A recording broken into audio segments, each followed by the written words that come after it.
There's a lot at stake during this rare holiday season in Congress, including increased stimulus payments. On Capitol Hill today, the Senate is set to vote on whether or not they'll override the president's veto of the defense bill. CBS News political contributor and host of the Article 1 podcast, Molly Hooper, is here with us now to talk about what we can expect. Molly, thanks so much for being with us. Absolutely. So I want to ask you, Senate Majority Leader Mitch McConnell blocked the Democrats' attempt to vote on the $2,000 stimulus checks yesterday. President Trump tweeted in part, unless Republicans have a death wish, and it is also the right thing to do, they must approve the $2,000 payments ASAP. Can you explain what Mitch McConnell is trying to accomplish here? Well, there's a lot going on in as you said, a very rare session for the Senate, coming in post-Christmas and days before a new Congress is set to come into place. And really what's happening is President Trump is aligned with some unusual allies, including Bernie Sanders, but he also has Republican support to increase the stimulus checks from $600 to $2,000. A very similar vote to that effect passed in the House overwhelmingly this past Monday, and so the Senate, Bernie Sanders, Chuck Schumer, and Democrats included, and some Republicans want to take up that bill on the Senate floor, like the House did. But Mitch McConnell is trying to protect some of the Republicans in his party who say the money is too much, the debt's too high, and the money doesn't go to the right people in terms of the limits, the income limits that you need to have to get this check. So what Mitch McConnell did was he said, what Bernie Sanders did was he said, well, we're not going to have a vote on this NDAA bill, the Defense Authorization veto override, until we have a vote on the stimulus checks. So Mitch McConnell had to go back to his office and come up with some sort of legislative maneuvering, and decided to include all of Donald Trump's objections to the initial COVID relief bill, the fact that it didn't include Section 230 repeal, which is for the tech liabilities, the $2,000 stimulus checks, and a federal election review board.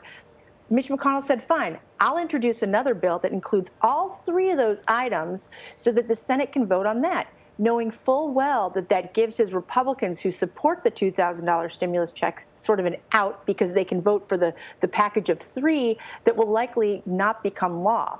And Mitch McConnell also said we'll have a straight up or down vote on that House-passed bill for just $2,000 stimulus checks.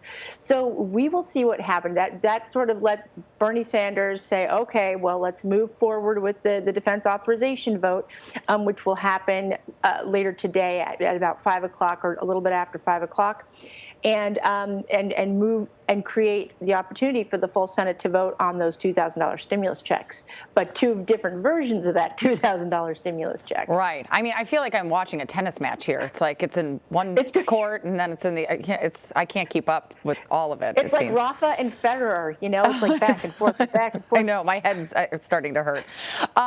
People across the country have really been talking about needing those bigger stimulus checks, and that they would be popular to many people across the country.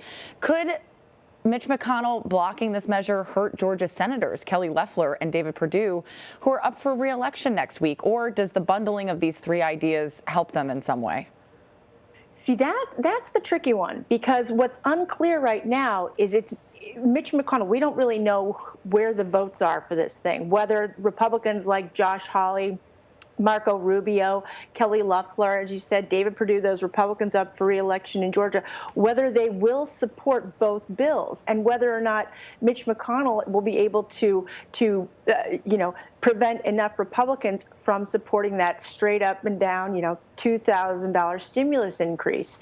And so really it's unclear at this point, because that could very well pass the Senate and could possibly become law. But the way that Mitch McConnell has sort of, like I said, maneuvered this, it gives Republicans an out to say they voted for the $2,000 stimulus check, but then not have to vote for the straight up and down measure that would just become law. They can also vote for those other objections that President Trump has said, he called it a death wish, if Republicans don't pass this, the technology liability repeal of Section 230 and this federal election review panel. And Democrats on Capitol Hill are essentially calling what Mitch McConnell did, it's essentially a poison pill for that $2,000 stimulus check vote.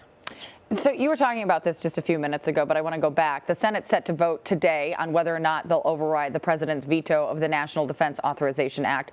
On the floor yesterday, though, Senate Majority Leader Mitch McConnell called for his colleagues to pass the bill, and I want to play some of that now. So, Madam President, for the brave men and women of the United States Armed Forces, failure is simply not an option. So when it's our turn in Congress to have their backs, failure is not an option either. Do you expect Republicans to break ranks with the president and vote against him, or would that be a dangerous move?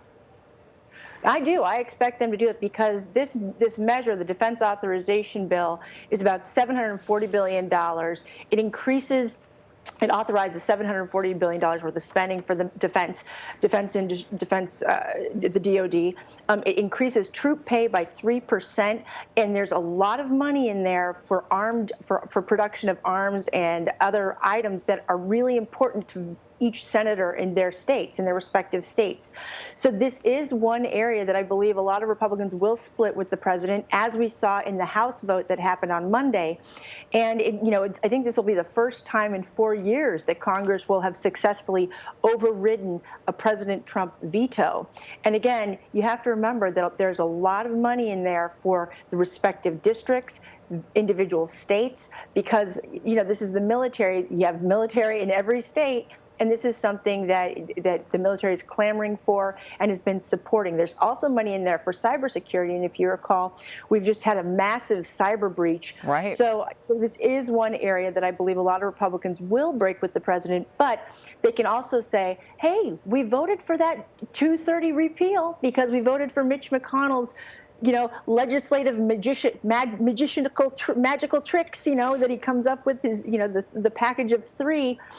So they can have that kind of out. But I do believe that they will break with the president and vote to override the veto. Interesting. Members of Congress have been getting their COVID-19 vaccines recently, but now they've been told that some of their staffers are eligible to get the shot ahead of first responders and a lot of other people who are really at risk. Why is this happening, and how do lawmakers manage the optics of the situation? Many people saying to me, these are some people that have refused to wear masks at times. What's going on here? Well, remember, not all members have moved forward and actually received the vaccine. It's the choice of the lawmaker to do it. But if you think about it, who's out there making these decisions that are affecting the lives of everybody in this country?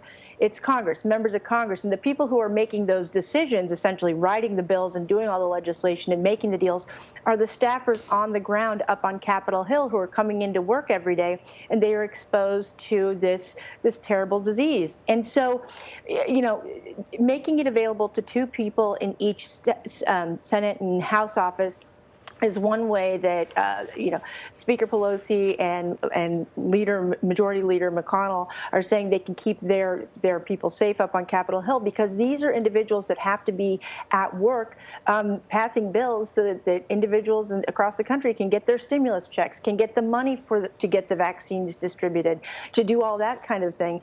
And so I can see that there have been there's been grumbling that why should lawmakers get it, but at the same time, these are the people who are essentially paying for the distribution of vaccines. And if they can't get to work, then how does that money go out?